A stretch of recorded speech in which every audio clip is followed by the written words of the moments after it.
हमारे देश में संविधान बचा रहेगा तो हमें जो एक वोट का अधिकार मिला है उसके माध्यम से हम अपना हक और सम्मान समय समय पर सरकारों से छीन सकते हैं। जो हमारा संविधान बचाएगा, जब पिछड़े, दलित और अपने अल्पसंख्यक भाई साथ खड़े हो जाएंगे तो आरक्षण भी बचेगा, संविधान भी बचेगा, लोकतंत्र भी बचेगा।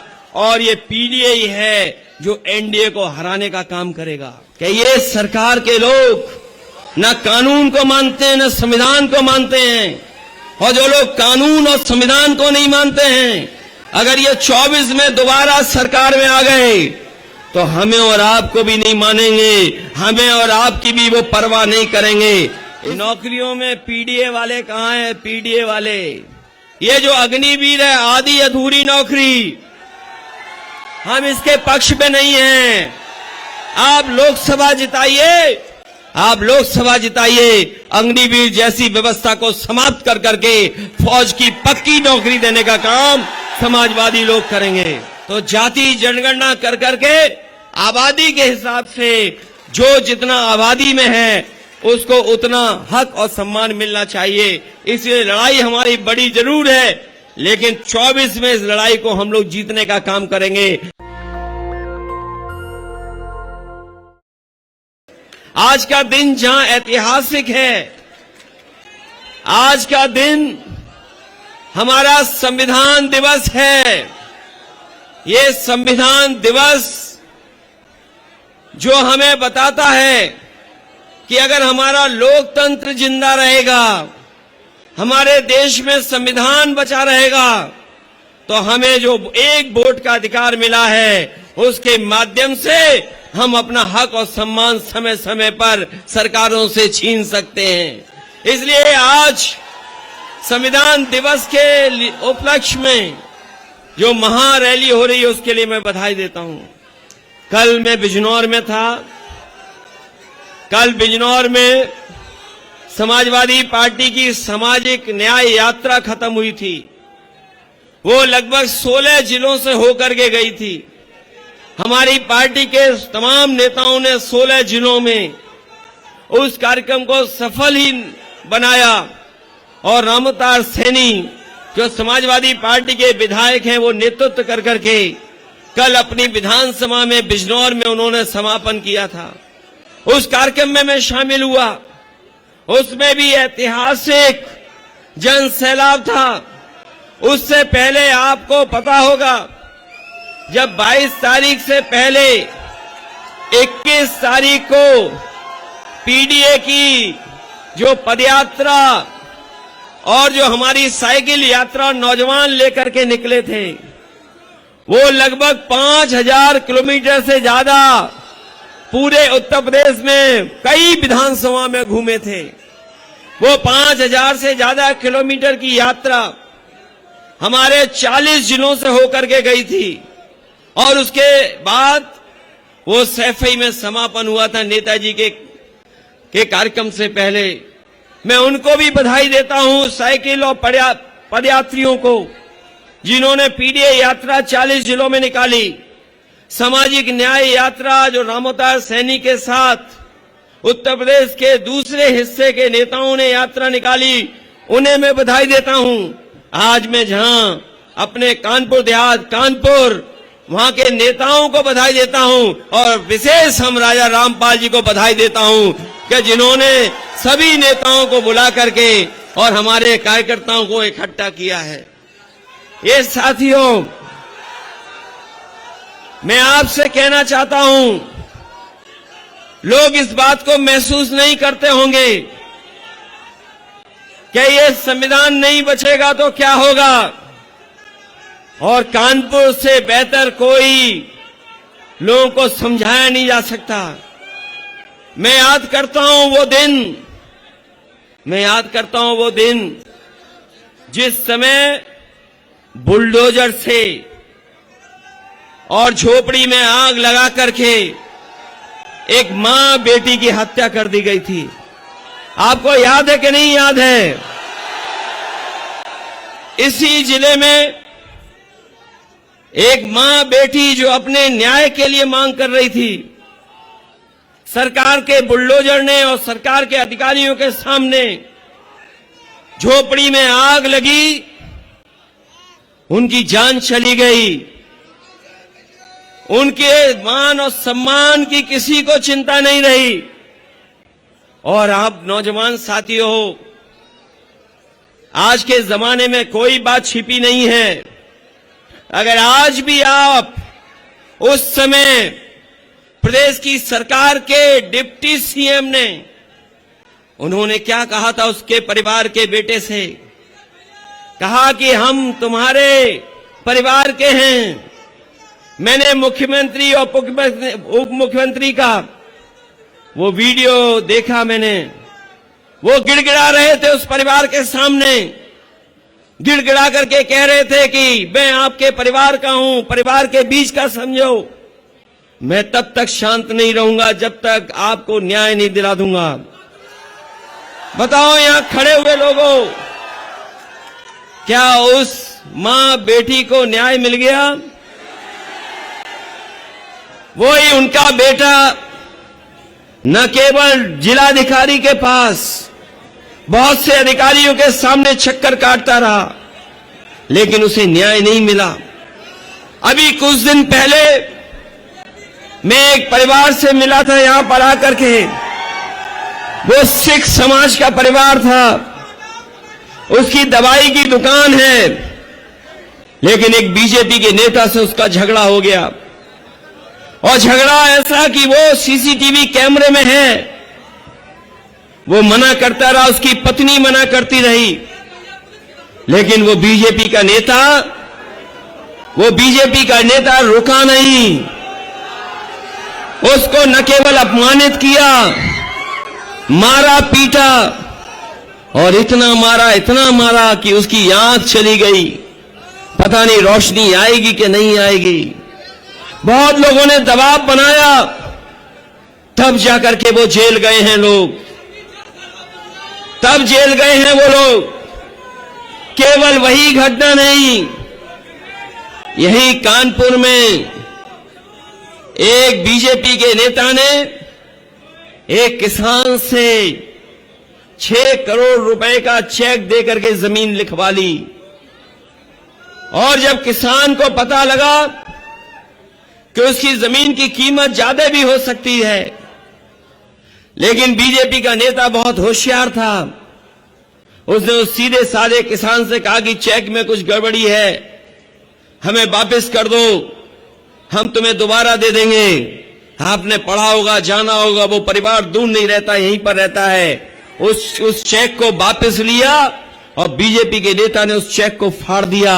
और आज भी उसका परिवार, उसकी दोनों बेटियां अधिकारियों के सामने चक्कर काट रही, अभी भी उस परिवार को न्याय नहीं मिला है। वो किसान जिसका 6 करोड़ चेक लिया था, बीजेपी के नेता ने उसका चेक जला दिया, फाड़ दिया। उस किसान ने मजबूरी में जान देनी पड़ी, आत्महत्या कर ली। बताओ, क्या उस परिवार की मदद की है सरकार ने? क्या उस परिवार के साथ खड़ी हुई सरकार? और आपको पता होगा, यहीं यमुना के पार, यमुना से पार अगर आप निकल जाओ, पहले एक नौजवान अपने किसी मामले को लेकर के पुलिस के पास गया था। पुलिस के लोगों ने और उस अधिकारी ने उसकी जान ले ली, लेकिन उस परिवार को न्याय नहीं मिला। उसकी पत्नी ने कहा कि अगर हमें न्याय नहीं मिलेगा तो मैं भी आत्महत्या कर लूंगी। आपने वो अखबार पढ़ा होगा, उसकी पत्नी ने भी आत्महत्या कर ली। उसके पति की भी जान चली गई, पत्नी की भी जान चली गई, लेकिन अभी भी सरकार ने कोई न्याय नहीं दिया है। अभी मैं लखनऊ की खबर बताता हूं। एक पुलिस का अधिकारी, हो सकता है उसने क्या किया हो, क्या ना किया हो, उसकी जान ले ली गई।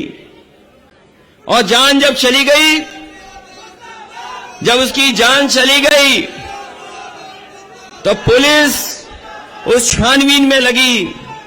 मैंने एक अधिकारी का वीडियो सुना और देखा। मैंने उस अधिकारी का वीडियो सुना, बहुत आईपीएस होंगे शायद। मैंने वीडियो देखा, उसमें कहा कि जब मैंने 400 सीसीटीवी देखे, जब 400 सीसीटीवी खंगाले गए, तब मैंने चप्पल से उस अपराधी को पहचान लिया और हत्या जिसने की थी उस हत्यारे को हम लोगों ने पकड़ लिया।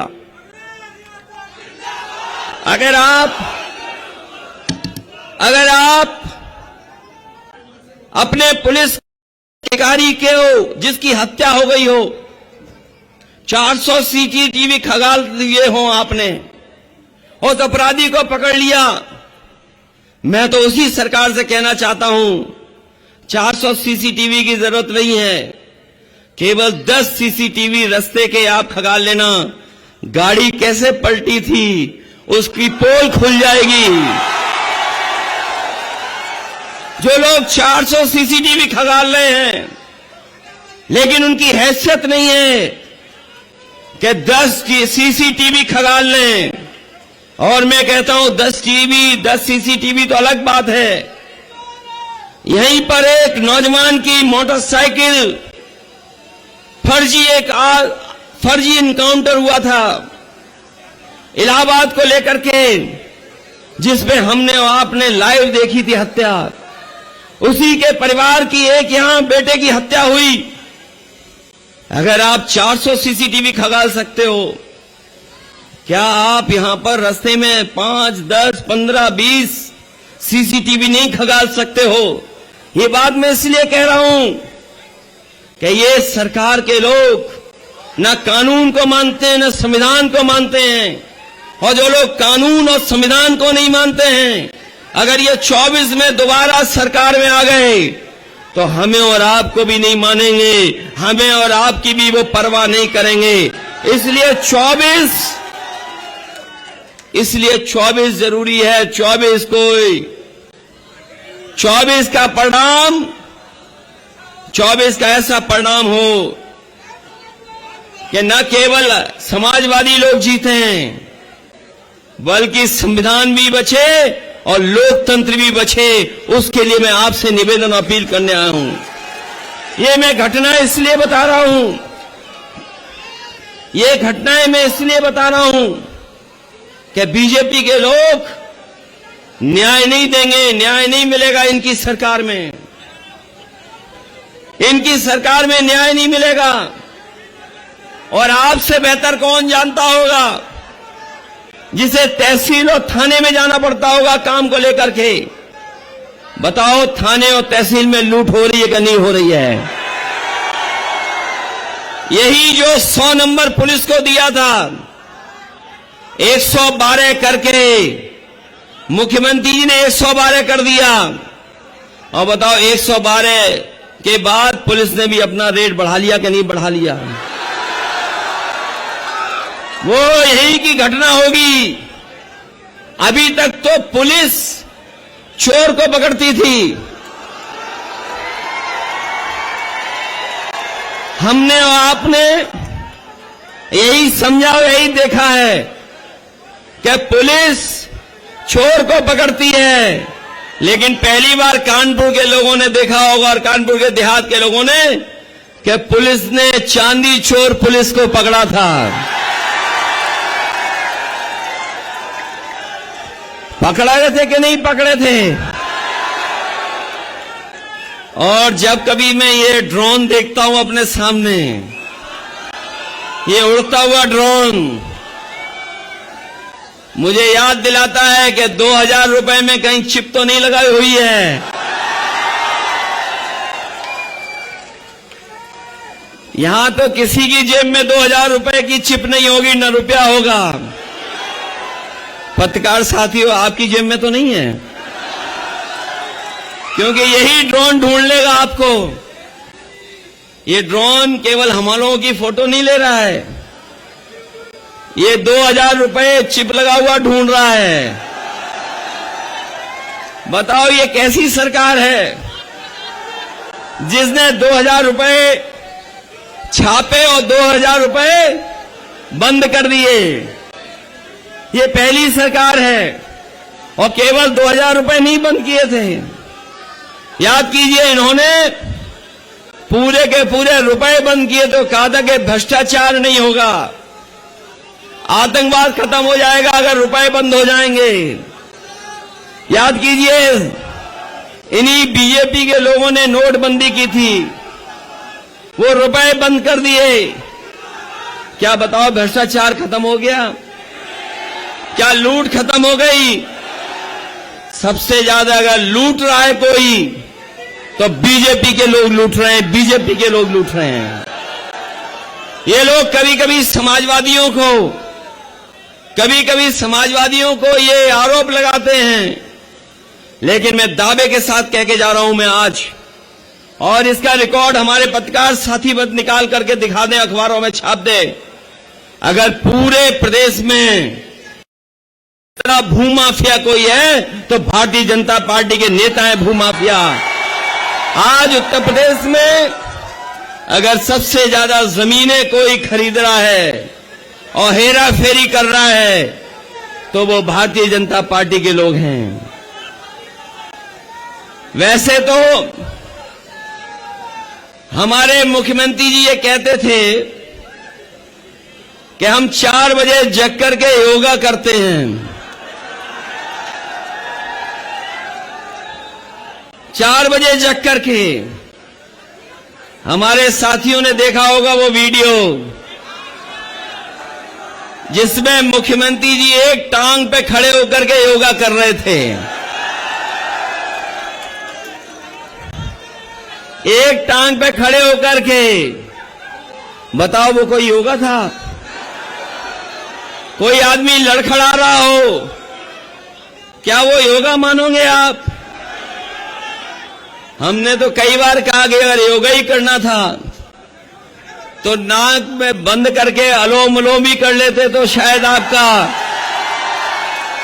आपका खुलासा नहीं होता कि योग नहीं आता आपको।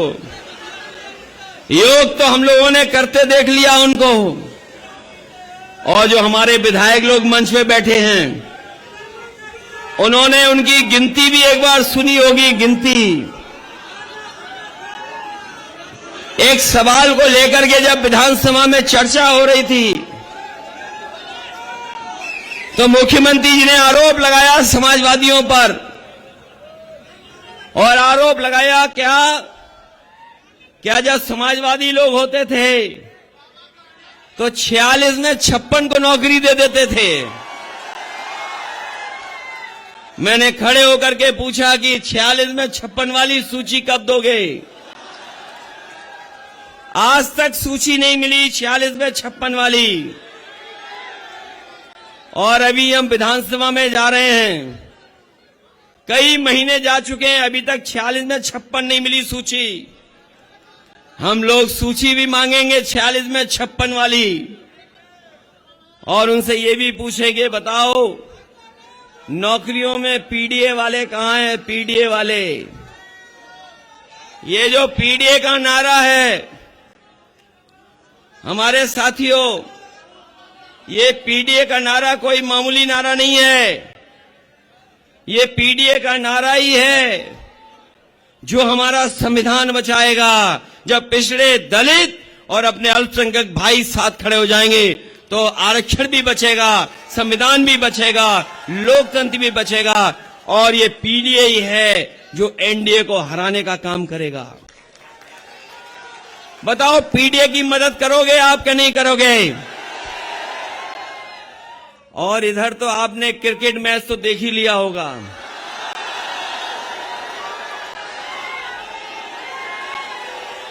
ये क्रिकेट मैच जहां हुआ, अगर वहां नहीं होता,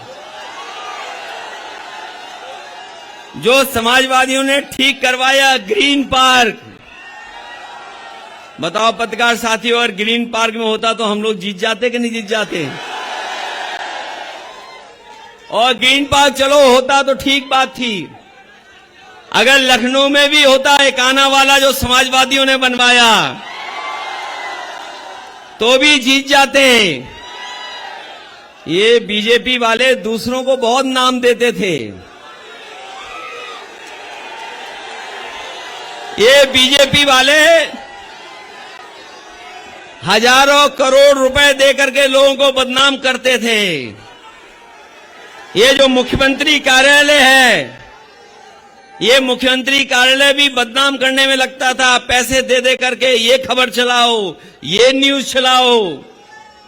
लेकिन हम देश की जनता को बधाई देंगे और सोशल मीडिया चलाने वालों को, जिन्होंने डिक्शनरी में एक नया शब्द ला दिया। और हमें आपको कहने की जरूरत नहीं है,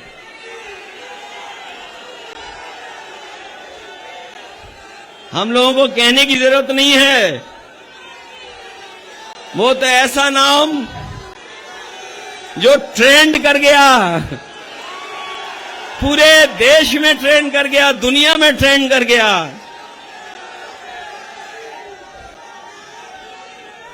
ये लोग, ये बीजेपी के लोगों से सावधान रहोगे। मैं आपसे कहना चाहता हूं, इन्होंने नई भर्ती कर ली है पुलिस में, इन्होंने नई भर्ती की है पुलिस में। कोई नई भर्ती हुई है 4 पैर वाली, डिवाइडर पे खूब दिखाई देते हैं। आप लखनऊ से चल करके आओ, उधर से चल के आओ, बुंदेलखंड की तरह चले जाओ, बताओ नई भर्ती है कि नहीं है। जो सड़क पे बताते हैं कि इधर जाओ या बच के जाओ। और अगर आप बच के नहीं गए तो एक्सीडेंट हो गया तो जान चली जाएगी। ये मुख्यमंत्री जी का प्रिय जानवर है, ये बीजेपी वालों का प्रिय जानवर है। ये सांड ने उत्तर प्रदेश में हर दिन किसी न किसी की जान ली है। कोई दिन नहीं बचा जिस दिन एक सांड से किसी की जान न जा रही हो। बताओ, प्रधानमंत्री जी ने कहा था कि हम 15 दिन में अन्ना जानवर और खुले जानवरों की समस्या का समाधान कर देंगे। अब तो 10 साल पूरे होने वाले हैं, बताओ इस समस्या का क्या समाधान हो गया? और ये बीजेपी वाले बहुत भारत माता की जय बोलते हैं। इनका भाषण शुरू ही भारत माता की जय से होता है, खत्म भी भारत माता की जय से होता है। हम लोग भी देश प्रेम करते हैं, हम देश के साथ हैं। आज अगर शहीद अपने घर पहुंच रहा है पूरे सम्मान के साथ, तो वो किसी और की देन नहीं है। हमारे आपके नेताजी जिन्होंने फैसला लिया था, वो जानते थे कि हमारे गरीब और गांव के रहने वाले किसान का बेटा ही फौज में भर्ती होता है। उसको अगर सम्मान से गांव तक आज सरकार अगर पहुंचा रही है, तो वो फैसला किसी ने लिया था, तो वो नेताजी ने लिया था।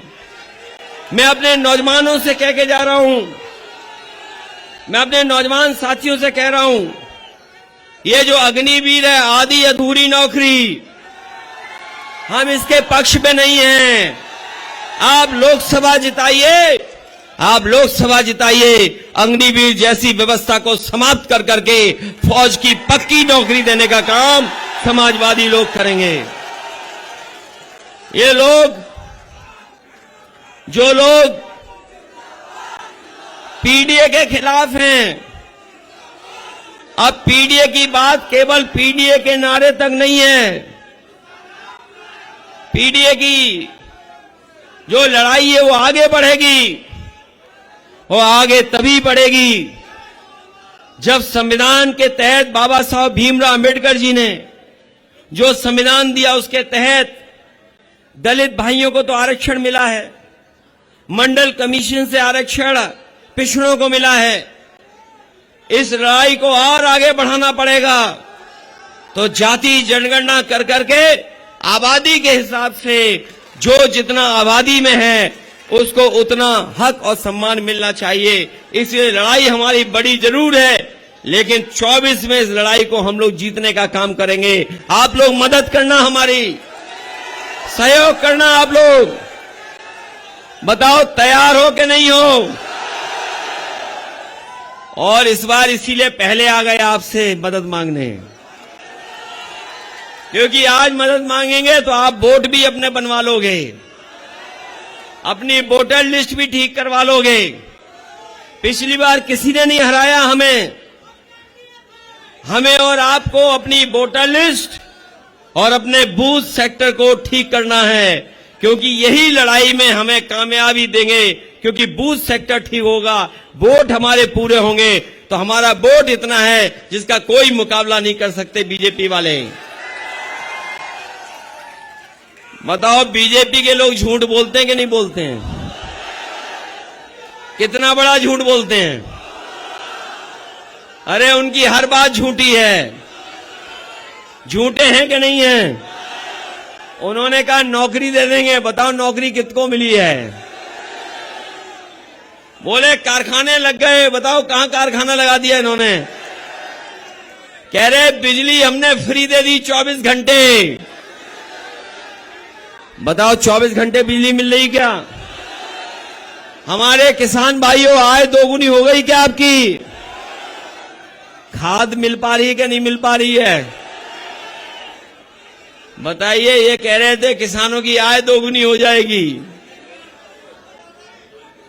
गेहूं धान सब लुट गया और सरसों का तेल महंगा खरीदना पड़ रहा है। हमारे गरीबों से वोट लेने के लिए पहले इन्होंने रिफाइन तेल दिया, सरसों तेल दिया, चना दिया, नमक दिया। बताओ वो सब कहां चला गया? अब तो नहीं मिल रहा कहीं। और चुनाव आया और चुनाव से पहले दे दिया तब। हमारा बताइए डीजल पेट्रोल कहां पहुंच गया? महंगाई कहां पहुंच गई? इसलिए मैं आप सबसे अपील करने आया हूं और सहयोग मांगने भी आया हूं कि पार्टी को जिता देना। जिताओगे आप? अगर राजा रामपाल जी से भी अच्छा कोई है क्या यहां? ये दूध का कारखाना किसने लगवाया? डेयरी प्लांट गुजरात से लेकर के आए हम लोग। यही अमूल का कारखाना केवल एक नहीं लगा है उत्तर प्रदेश में। हम लोगों की सरकार में 3 लगाने का फैसला लिया था। 15 लाख लीटर। तो इसलिए आपसे कहना है गुजरात वाले कारखाना तो हम लोग ले आए हैं। जो 14 में आए थे वो 24 में वापस चले जाएंगे कि नहीं जाएंगे? भेजो इन्हें वापस। इसलिए बहुत बहुत बधाई देते हैं हम ऐतिहासिक कार्यक्रम के लिए। नेशनल दस्तक की आपसे गुजारिश है कि अगर इसको बचाना चाहते हैं तो नेशनल दस्तक को सब्सक्राइब करने के लिए रेड कलर के सब्सक्राइब बटन को दबाएं, फिर बेल आइकन की घंटी दबाएं। नेशनल दस्तक को बचाने के लिए बहुत जरूरी है कि हर खबर को शेयर करें, लाइक करें, कमेंट जरूर करें।